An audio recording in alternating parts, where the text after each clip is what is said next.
Snow White and the Seven Dwarfs. One of the most iconic and revolutionary movies of all time. It was the first ever feature-length animated film in history, and it instantly put the Walt Disney Company on the public radar.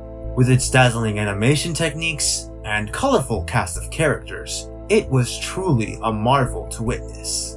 Now, the classic Snow White fable is not an easy story to adapt in feature length, as the original book it's based on is less than 100 pages long, depending on which copy you have. Somehow, studios in recent years would try to do so, yet they weren't all that successful. And so it turns out, one of those studios happens to be the Mouse House itself. That's right, Snow White is yet another story that has endured the Disney live-action remake machine, and oh my, it does not look pretty. From the drastic changes to the source material to the point where it's unrecognizable, to the lead actress not keeping her mouth shut about how the original didn't align with her sensibilities. I just mean that it's no longer 1937, and we absolutely wrote a Snow White that is not going to be saved by the prince. She's not going to be saved by the prince, and she's not going to be dreaming about true love. She's dreaming about becoming the leader she knows she can be. Rachel, honey, you do realize the 2017 ship has sailed, do you? To the entire fiasco about the Seven Dwarfs being replaced, but then being reinstated due to backlash, yet not appearing as real actors, but computer-generated monstrosities. Because Disney is too afraid to produce anything practical for once. Thanks a lot, Pete. It was in complete shambles from start to finish. With all that said, I guess I have no other choice but to take a look at what has to be the worst live-action remake of the Disney animated canon. April Fools! Oh, what? You actually thought I was going to review this stinker? A movie that almost everybody on the internet tore apart even before its initial release? Well, let me tell you something. Its fate was already sealed. We all saw this coming. So with all the negativity surrounding it, is there really any point in reviewing it anymore, other than reiterating the points we already made? Why bother to waste our time and energy on beating a horse that's already dead in the water? Unless there is something I'm missing. Perhaps I will take a look at this remake. In 2 years' time. I'm sure you'll figure out why. But for now, I'd like to take a different approach, and actually look at the original 1937 classic.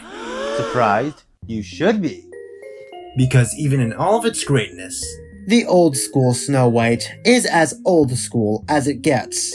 Oh, I'm not saying I agree with Rachel Zegler's statements on the classic film. She may be out of touch with reality, but that doesn't mean there isn't a point to be made. nevertheless, not all of the characters are that memorable. In fact, they're as dull as rocks. Snow White has all of the signifiers of a generic female character. She's all happy and jittery in situations of comfort, especially when she's around the animals and the dwarves.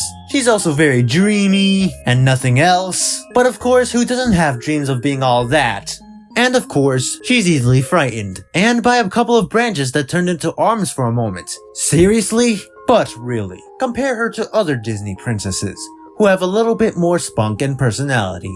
Ariel and her childlike curiosity, Belle, the odd yet compassionate bookworm, and the quirky, adorable, oddball nature of... Okay, so not all of them are that unique. Honestly, Disney needs to update how they create their female characters more often. Speaking of, why are we still pretending that Disney was all perfect back then?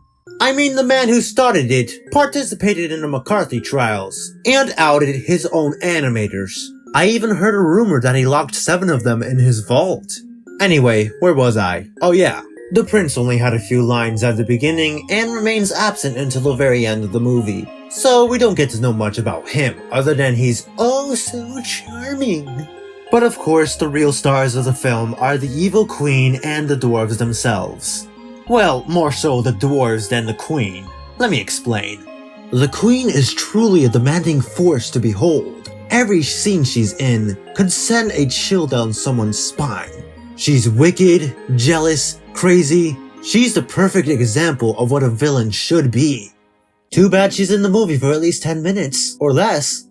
Now, the dwarves don't get much development time, outside of their respective personalities.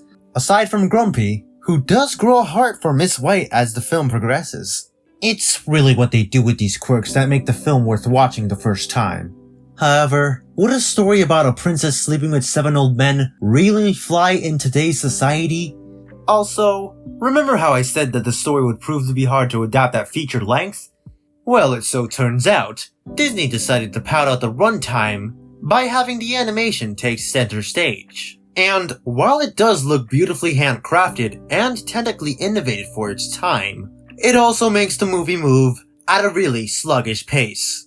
Oh, but look at all the cute little animals helping out Snow White and everything. Ooh, look! The dwarves think there's a monster in their cottage. But it's just jolly old Snow White. Oopsie daisies, Grumpy's not having a good day, as usual. I wonder how else I can pad out this review. Now, don't get me wrong. Slow pace is usually a good thing in movies, as it helps build up tension and give the audience a breather for when something chaotic happens. However, we live in the modern era. Most audiences don't have time for slow scenes. They want mind-numbing action, fast-moving set pieces, characters with very little development punching and kicking each other, and spouting brainless dialogue. Being slow and steady won't win you the big bucks, boy. You could just take your baby pants and head on home, because a movie like this just won't cut it. Man, I don't know what got over myself. In all, Disney's first animated film is not perfect, even if it should be celebrated for its achievements.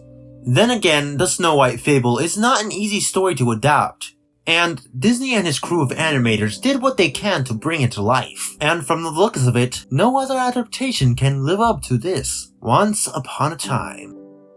Hopefully the money hasn't run dry for you, Ben. Still waiting on that release date.